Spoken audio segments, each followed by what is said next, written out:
Hello, everyone. Welcome back to the Whole Perspective. My name is Kevin Delory, as always, joined by my co-host Kenny Phillips. Today we have a very special guest. Jesse's more than a NASCAR racer, a NASCAR owner. He's actively in the Navy. He's an athlete, which I kind of scratched my head this morning, Jesse. I said to myself, you started off racing by e-racing and kind of like a video game, and got the bug when you went to a bowl game. And they let you on the track. But I'm very good at John Madden NFL. And I realized I went out for the Patriots, and why I can't make it is beyond me. Scratch my head. If a video game can lead you to professional sports, how come I'm still sitting in this seat? Yeah, no, that's definitely difficult for sure. And that's the crazy thing about sim racing, right? So, you have all these different esports that have been blowing up, getting bigger. You have the Fortnites, the Halo, Madden, Call of Duty, whatever it is, all that stuff, right? But none of that stuff actually truly translates from gaming to actual, like, real life, doing it, except sim racing. So sim racing actually is pretty much one of the only esports types games that will actually translate from virtual to reality. So I trained a lot on the sim. I still train a lot on the sim. It feels just like the real car, except you don't have the G forces. You have a steering wheel right in front of you. You have a shifter. You have pedals. You have whatever you need. Even if you're practicing drifting on there, you even have an e-brake. So it actually does translate to real life, and it helps. Unlike Madden, although I would challenge you to Madden because I'm really good at Madden and I'm really good at NCAA college football. Well, I'm going to let Kenny. Kenny's going to give a little intro for Jesse, and then we got some good questions to ask. We're really excited to learn about what keeps Jesse motivated going forward. But Kenny, take it away, buddy. Absolutely. I haven't played football on the actual gaming system since Nintendo Tecmo Bowl, so it's been a while. I got a long way to catch up. It's changed a lot, that's for sure. Let's give a little history on Jesse, his background. Jesse's from Dallas, Texas. Originally, first generation Nigerian-American. Grew up with full athletic scholarship to the Naval Academy. Where he played Division I football, defensive back, and also ran track and field. He graduated and commissioned as a surface warfare officer in the U.S. Navy, where he's been on 2 Arabian Gulf deployments. He's still active today as a reservist. Jesse began his career in stock car racing in 2015, worked his way up, currently partnering with Pro Football Hall of Famer Emmitt Smith to race in the Xfinity Series team for 2022 season, Jesse Iwuji Motorsports. Jesse also started his own and co-partnered with Emmitt for an Xfinity Series team. Welcome, Jesse. Thank you for having me on the show. You know what's cool, Kenny? I did not know this. So, Jesse, this is pretty wild. So, when you played college football, you went to 4 straight bowl games. You guys beat Notre Dame twice. And if it wasn't for that blown 2-point conversion, probably could have went to overtime and beat Ohio State. Thank you. Yes, we would have beat Ohio State. And they were number 6 in the country. When we walked into that stadium, it was 107,000 people, a sea of red. And when we were catching back up and we were about to tie the game, that entire roaring sea of red just came to just a dull roar. It was amazing. What was I had me scratching my head, right? So you play safety, you run track. So obviously you're an athlete, you're fast. You don't need a car to go fast. I'm short, unathletic. The only time I can go fast is in a car, right? So, what made you, and I know kind of the answer, what made you go from, this athlete, and you're still an athlete today? It's funny. I just had a conversation with Patrick Reed the other day, another athlete we sponsor. And so people don't realize that you're an athlete, even though you play golf, right? I play for leisure. Clearly, I'm no athlete, as I just mentioned. But what makes you transition, right, from that speed on the ground, you're playing safety, you're running track, to the NASCAR? You know what? So I've always had a passion for cars and racing pretty much my whole life. Even when I was a little kid, my parents would turn on the TV, and I think it was on Channel 5 at that time in Texas, and I would watch the show Knight Rider with David Hasselhoff. And I fell in love with that car, Kit. It was a talking car. It was black. It was beautiful. It was amazing. And I slowly just started finding this passion for cars. I think the next show I watched was that a show called Viper or something like that. And then I watched Speed Racer, the cartoon, and so on. And then I would start watching a little bit of NASCAR here and there. But never in my mind did I think I'd be able to actually do it, because, while watching all that stuff, I didn't, I guess, see people like me. So I didn't feel like it was going to be something I could do. But, I turn on the TV and see football. I'd be like, oh, there's a lot of people that look like me. And, oh, who's that number 22 playing on the Cowboys, winning 3 Super Bowls throughout the 90s? That's Emmitt Smith. And then all of a sudden, when I first had the opportunity to play football, which was in 7th grade, eventually I played the running back position in 7th and 8th grade. And I was number 22 because the only 22 I knew, or the only person I knew in football really, was Emmitt Smith. So I was his number. I had no clue that 22 years later, I'd be partnering up with him to start a NASCAR team in 2022. So it was it was absolutely insane. But that progression from just being a kid and liking cars to getting into racing, honestly, like when I was done with playing football after college and I had graduated and gone off to San Diego to serve and begin the beginning of my naval career, I still needed something fun and exciting to go after and hunt down and to compete in. And I had bought a sports car. I bought a Corvette. I had taken it to the road course tracks in Southern California. I was doing these track days. And then one day I was like, hey, I don't want to just only do these track days. I've never been the type of person to just do things amateurly. I want to take it to the highest level possible. I came from college football, playing Ohio State, 107,000 people in the stands. Like, why am I going to go to the track day where there's nobody there and just drive by myself with a bunch of friends? Even though it's fun, I was like, I want to take it to the next level. So I was sitting in my room one night. I had a whiteboard on my wall. I pulled that whiteboard off my wall and wrote this big goal on it. I just said, I'm going to become a professional race car driver. This was in January of 2014. I had nowhere to go, really. I had nowhere to look for. I had no one to talk to, but like God had put that vision in my mind that I could actually become this. And when God puts a vision in your mind that you can become something and you start putting action towards it every single day, and you have consistent, unwavering faith on a daily basis when you're going through the ups and you're going through the downs, it's so crazy how you can actually achieve these things. A lot of people stop with their goals because they hit a roadblock, they hit a wall, they don't know where to go. But you got to have faith and you got to put action every single day. The higher you want to go, the deeper you're going to have to dig. And that's what I had to apply to this journey. And throughout the journey, I also had the opportunity to help people along the way, because at the end of the day, as you're building your skyscraper, you want to build a skyline. And that's what it's all about. It's about empowering other people around you. You empower your circle, you empower your group, you empower those around you who are good, and you help them reach their goals and dreams. Your dreams will come true too. You know what's great? I want to let our listeners hear something about Jesse, and this is something that stood out to me right now. The market's a little turbulent. Everyone's whoa me, and we, at our EPM wholesale event, you actually were able to attend the first day. It was great to see you, and we talked about mindset, and that's something I believe in, is mindset. And I was just listening to another podcast you were on. You said something, and it's exactly what Tim Grover said too. There's a dark side to your journey, but you have to have a clear vision and insanely believe it and see it and have actions towards that vision. And you've got to be, this is the line I like the best. You said you have to be strong enough, long enough to get through that dark tunnel, to get to the other side. What is it in your mindset where you say like, hey, I'm going to get there? And how do you every day just remind yourself there's light at the end of this tunnel of my journey? And that line, strong enough, long enough, everyone needs to believe in that. And that's something you got to have in here and in here. But what do you do on a daily basis to keep yourself moving? You get hitting obstacles, but you plow right through them and keep going.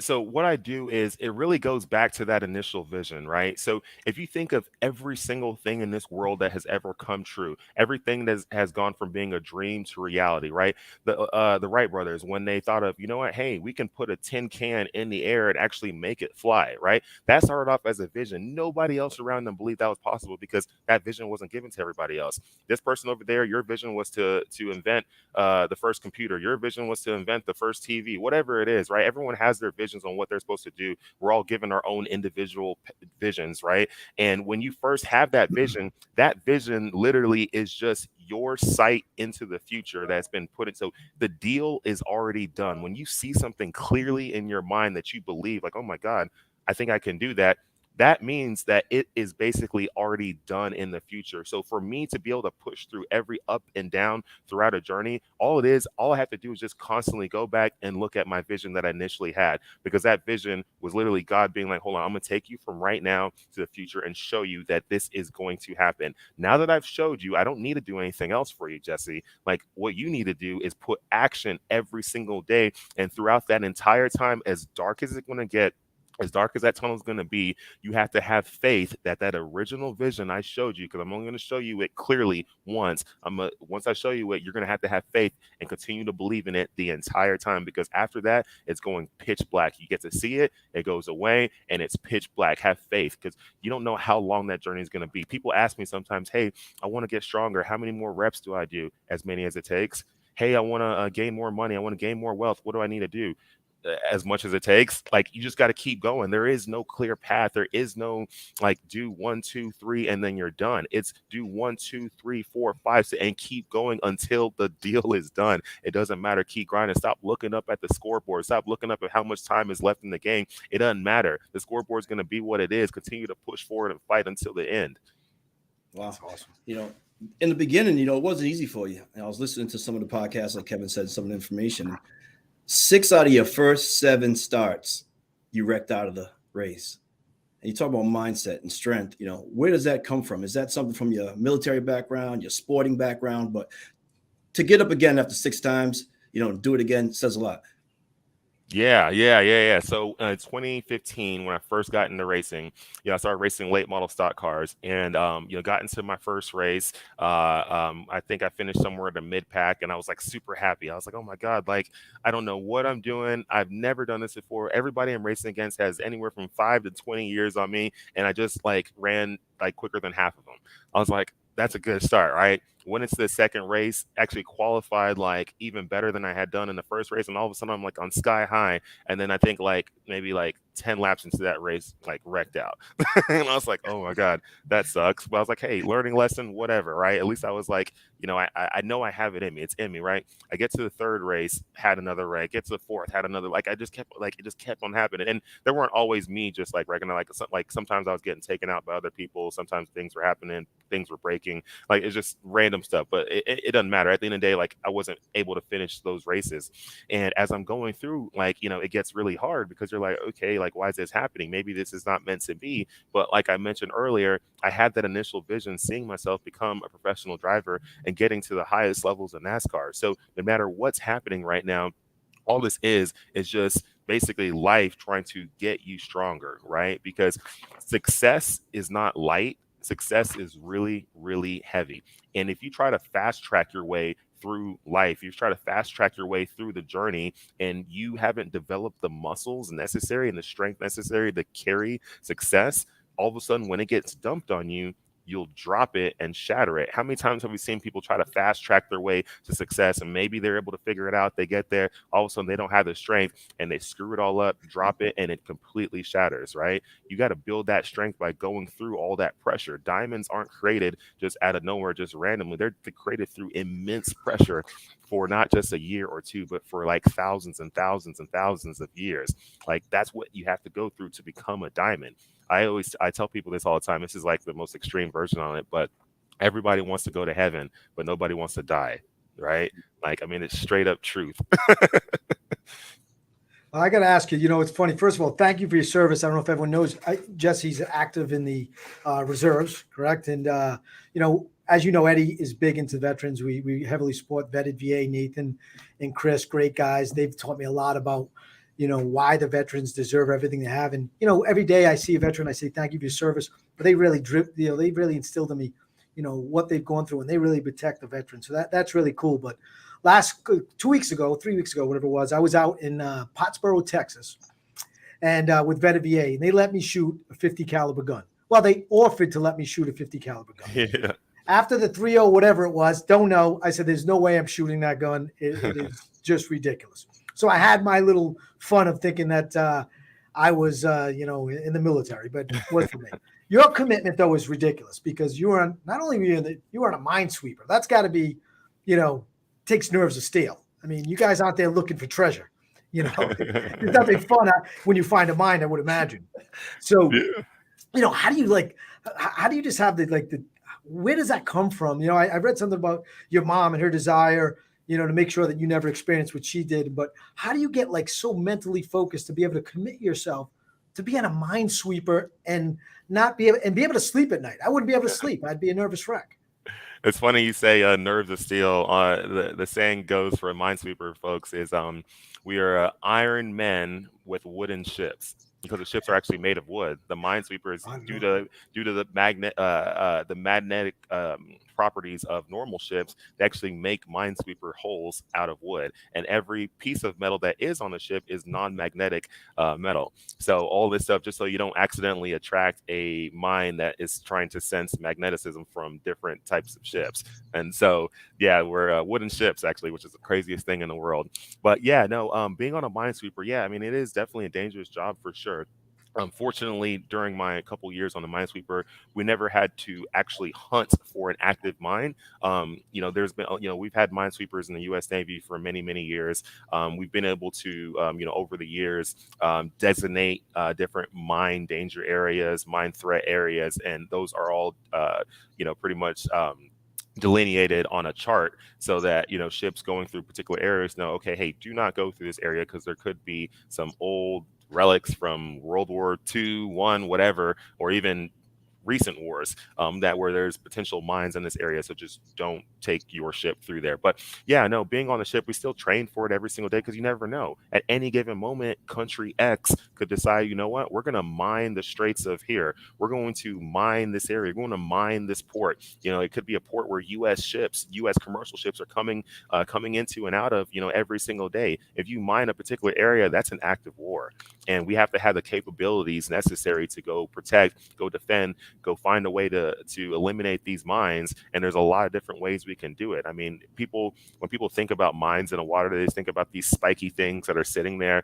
Like, no one really has a clue of what kind of mines are out there. I mean, there is mines out there that are tethered to an anchor, and they're at a particular depth, and they can sense the magneticism of a ship. They can sense seismic activity and blow up. They can even listen to ships and know that that's this kind of ship, and that's this kind of ship, and they'll only blow up when they hear the particular ship that they need to hear. I mean, there's a lot of different kind of mines out there. They don't cost that much money, and they do a lot of damage. So mine warfare definitely is something important to the U.S. Navy, and I think we're the best in the world. I know we're the best in the world when it comes to being able to hunt, sweep, and take care of mines. So definitely an interesting job. I learned so much from being on that ship. I became a way better ship driver being on that ship. And then from there, I transitioned to a way bigger ship, which is an amphib.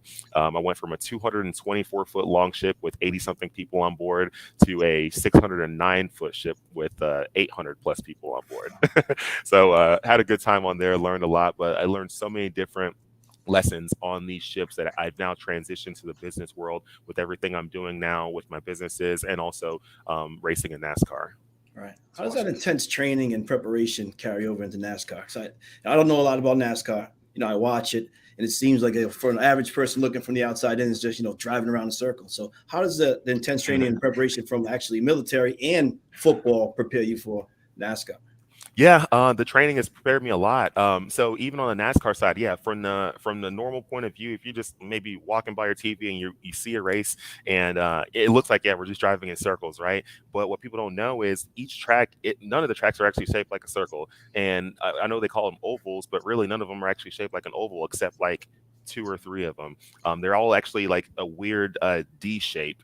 And with these tracks, both corners on the track, they both act differently, right? One corner might be a few more degrees of banking than the other. One might have or some tracks have variable banking where the bottom side of the track is less banked than the higher side of the track. And then when you're driving into the corner, imagine this, like you're going into an off ramp from the highway, right? Imagine on that off ramp when you're entering it. Normally on the street, you're probably slowing down a bunch, right? Maybe you're driving 65 on the highway, but when you get to the off ramp, you're probably slowing down to about 35 miles per hour and you're going through it. Imagine driving 180 miles per hour into that off ramp with 30, 40 other people right there trying to go into the same place. And then you go through with as much speed as possible through there. You'll slow down to maybe 150 or so going through there, and then get back on the gas and exit out of it, and do that over and over and over. And as you're going in, each time you're going in, the car is slipping and sliding and wanting to get away from you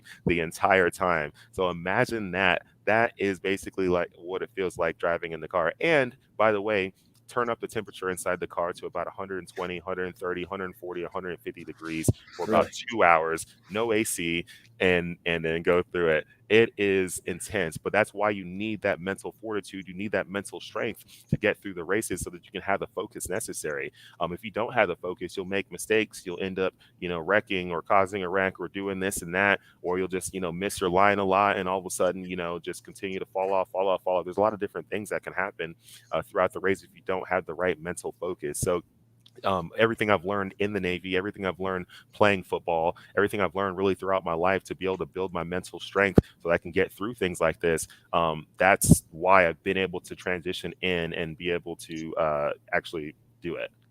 That's what's great. I really want the listeners to, focus on is, you could have used excuses, right? There's not a lot of people that look like me in racing. There's, the odds of me being a, lieutenant commander, I think your title is, right? Lieutenant commander, the Navy is slim.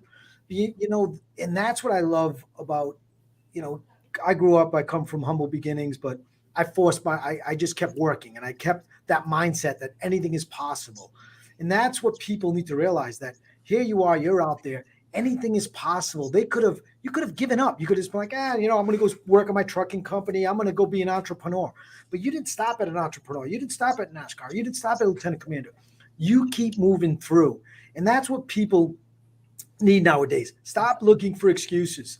You put it on your whiteboard. You just went through it. Every day you focus it. You gave it energy every day. If you give energy every day, good things will come. And that mindset is what everyone needs to stop doing. Stop feeling bad for yourself. Stop saying, I love saying activity equals success, because I just keep moving. And that's what you've done. And, you really inspired me, because, it's been a tough year. We came on board with Eddie, and it's been a great year. I lost a brother, and I could have been like, I could take this month off. No, you just got to keep driving through. And, where does that come from? Like, the military training does it, but growing up somewhere along the lines, you had to believe no matter what obstacles come my way, I'm going to smash through them and get to the other side. Yeah, it comes from, I think, my parents. Honestly, both of my parents, they're immigrants from Nigeria. They came over here to the U.S. with really absolutely nothing. My dad, got over here first. Decided to get his education here.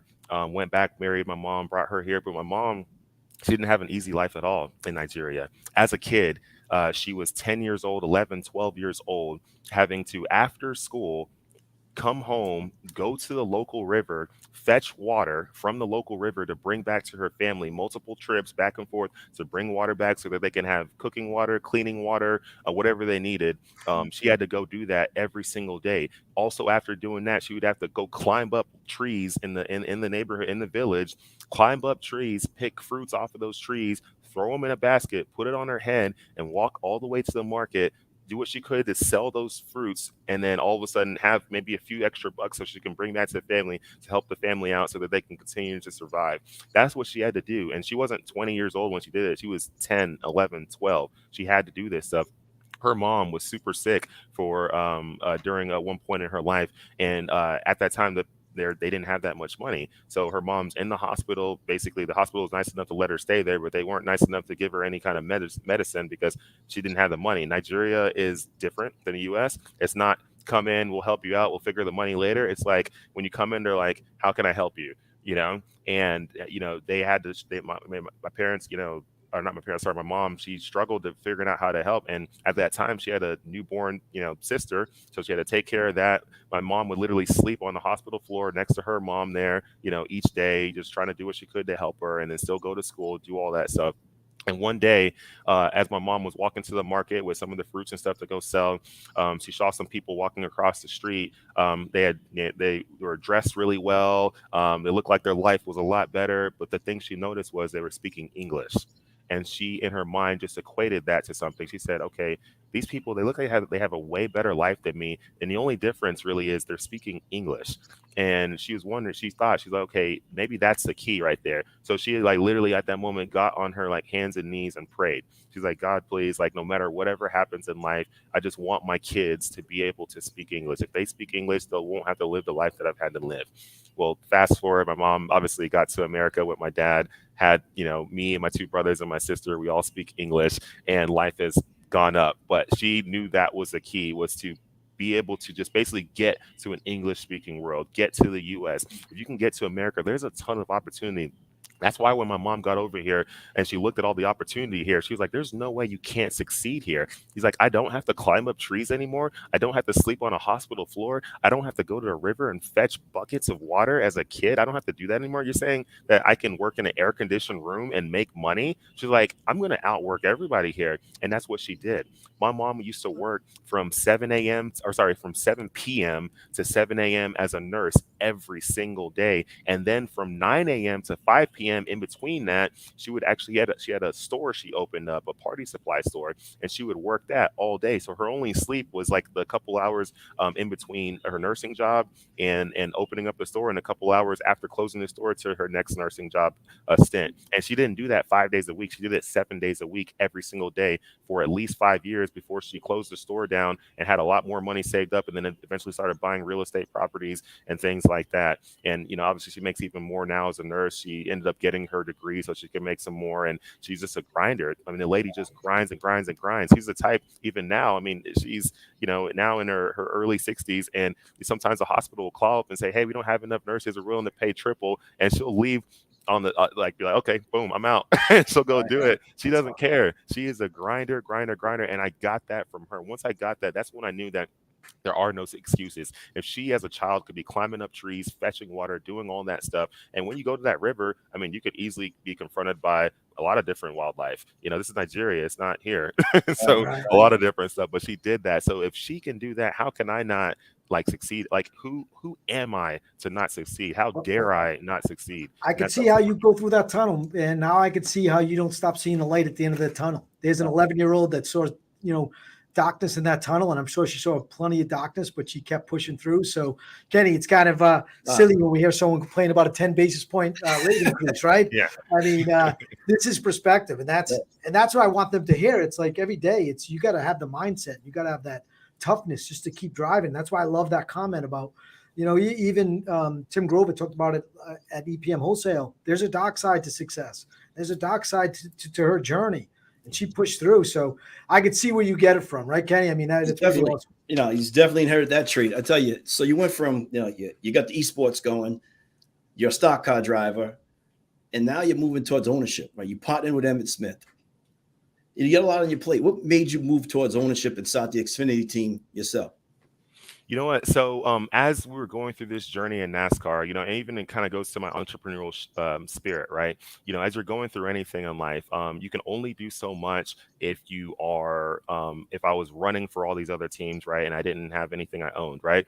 But if we own the team, we now have the ability to leverage our assets and leverage our opportunities to be able to create bigger, stronger systems. And we really kind of coined this term on creating an opportunity generating system. That's why it was so key to partner up with EPM, partner up with Equity Prime Mortgage, because they are all about empowering people more. That's what we wanted to do with this team. Not only did we want to compete on track, obviously that's a big part of everything, but outside of it, there's a lot of different opportunities we have just because who we are, right? We have opportunities to help transitioning service members, build them up, give them a place potentially to come through and get into motorsports, and whether they want to stay in motorsports or take those skills and go somewhere else, we have the opportunity to do that. There's a lot of kids out there who have big goals and dreams who are battling life-threatening illnesses right now every single day. We all wake up and have our little issues here and there and think that the world's ending. These kids right here just want to be a kid again. And we have opportunities now to leverage what we have with the team because we have ownership to help these kids and do amazing things. And we've been able to do that. And it's been so incredible and it's been awesome. All these different things we can do, even just with motorsports really being heavy in the engineering and math and science side. People don't think about it, but engineering, math, science, all that stuff is huge. So we have opportunities now to really help with STEM programs that are out there and apply what we have. So once again, these are all things we couldn't do if we did not have ownership. And we knew if we really wanted to make an effect positive change, not only in motorsports, but in the US and in the world, we needed ownership. If we wanted to diversify the space, we needed ownership. And that was the only way. So that's why when we linked up with Emmitt and we partnered with Emmitt, we're like, Emmitt, look, this is what we want to do. This is where we're going to go with it. Obviously, it's a multi-year plan. We're not going to just be here for today and be gone tomorrow. We're going to be here for many, many years. And the only way for us to truly make this something that's worthwhile and something that's going to be actually important and build a true legacy, we're going to need ownership in the sport, and we're going to be able to leverage that ownership so we can do all these great things. And like I mentioned earlier in this podcast, when you help others achieve their dreams, your dreams will come true too. And I'm all about just, continuing to leverage what we have to do good in the world. You put that positive energy into the universe, it will put it back into you. Does it come tomorrow? Does it come the next day? Nobody knows, but eventually it comes. And at the end of the day, doing good is just the right thing to do. We need more positive people in this world. There is way too much drama, way too much negativity, way too much crap going on in this world. You got to navigate through all that stuff. The devil's real. The devil tries to do some bad things out there and tries to tempt you, try to push you. But at the end of the day, he's not getting to us. He's not getting any of us at all. Well, if you reminded me about helping other people, and we had a guest, Fabi, he wrote this book, Falling Forward, and we asked him the same question. He said, to your point, you might not get it today, you might not get it tomorrow, but it will come back to you. But I am so impressed with Jesse. I'm going to tell everyone that follows our podcast, we have to start using the hashtag Iwuji 2028. Because I probably used to be a politician. I would be more than happy to be represented by a guy like you who has the faith, who has the belief, and it's going to take off. I'm actually having shirts made as soon as we're done. Iwuji 2028, here we come. If you need a campaign manager, here I am. I'll be the chief of staff, whatever you need, buddy. He's all on board. The funny thing is, this is not the first time that's been said, and it's not the second, third, fourth, fifth, 10th. It's like, there we go. So this is going back to how I got into racing. This is how I started getting into racing, because I was doing the track days and I was doing it with my Corvette, and I liked it. I thought it was fun. But over and over, people kept saying the exact same thing. They're like, oh man, you like cars and all that stuff. Why don't you become a professional driver? And like, it kept on, and it's so random because I'm like, yeah, I'm doing, but I'm not like racing right now. I'm like just doing these amateur track days. Like, why would you think I should become a professional driver? But it was like getting thrown in like all these times. And now like the similar thing has been happening recently with this whole, you should run, like boom, boom, boom, boom, boom. I'm like, huh. Like, I'm not even in politics. But you're a cool leader. You're not a political leader. You didn't come on here with the title to say I'm a leader.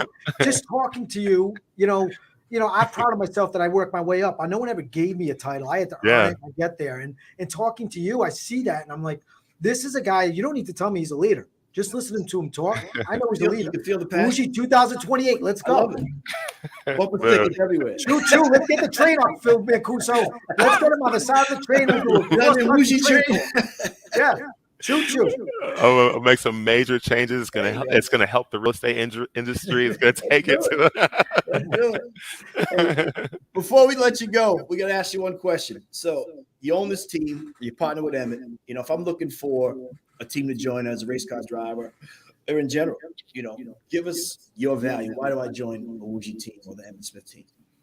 Really, you join because what we're about, right? There's a bunch of NASCAR teams out there, whether it's, at the lower levels or it's the NASCAR Truck Series, Xfinity Cup, you name it. There's a lot of different opportunities out there, right? But you join us because the vision that we have and what we've been able to prove throughout our lifetimes.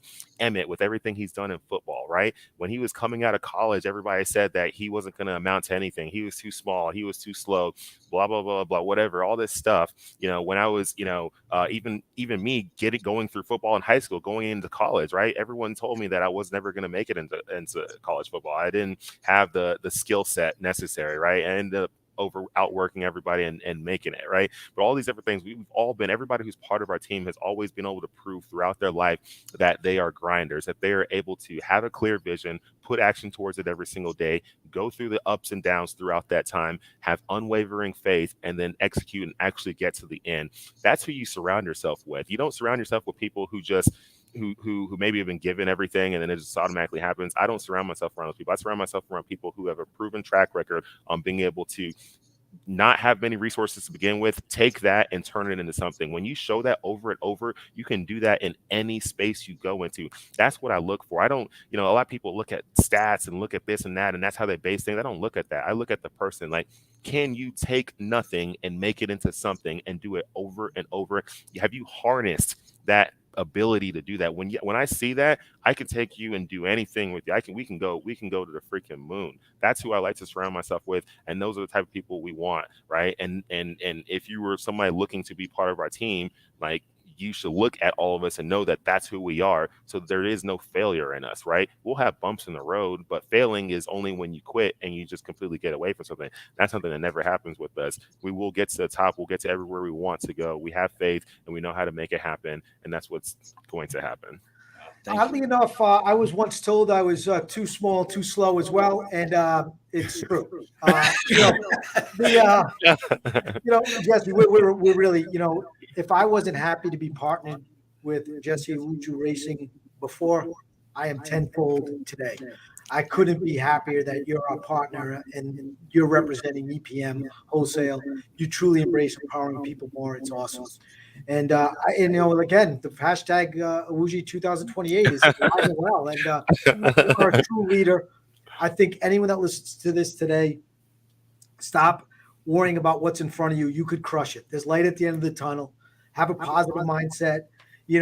Put the energy. If you're strong enough, long enough, you're going to win. I love that line. Strong enough, long enough. That life rewards those who stay strong enough, long enough. That is the absolute key. It's not about talent. It's not about this or that. It's just straight up strong enough, long enough. Had that faith the whole time. Keep pushing through. And, definitely huge thanks to all of you all, Equity Prime Mortgages and Wholesale. And then, Eddie, thank you so much for even, believing in us and wanting to see us succeed and being a part of this. Everyone who's been a part of it, everyone, all the teams out there across the U.S. I know y'all are spread out everywhere, but, big thanks to you all. Keep grinding out there through all the ups and downs. We all go through it. Remember, life is a cycle, right? There's the up, there's the down, there's sun, there's the night. And everybody wants to see beautiful rainbows in the sky, but before you can see a beautiful rainbow in the sky when it's super sunny, it has to rain first, right? So during that rain, you got to keep pushing through and continue to win the wait. That's what I call it. No matter what's going on, maybe right now it's not the best time, but win the wait. When you win the wait on the other end, when everybody else has been hiding and being super secure and safe and all that crap, if you're winning the wait the entire time, you're pounding. When it's all said and done, it's time for everybody to stick their head out of their hole. You're already sky high, flying in a freaking F-18 jet, just killing it already, and trampling over everybody else. So love it. Thank you, Jeff. Good, Jess. 2028, everyone. Yeah. Don't forget to see us at Florida Association of Mortgage Professionals this Thursday and Friday. We'll be down there at the booth, so feel free to stop by, have a conversation with us at FAM. Yeah, and if you enjoyed this conversation, you can always email directly to Kenny or myself. It's kphillips@epm.net or kevin@epm.net. You can always check us out at EPM Wholesale on Facebook. You can check us out at Broker Success. You can find us. We're easy to find, and we're always here to answer any questions. And, stay tuned because we are working on something with Wholesale. We've been talking to Jesse about really helping our partners maybe get on that car. So call us to find out some more. Thanks again, everyone. Thank you.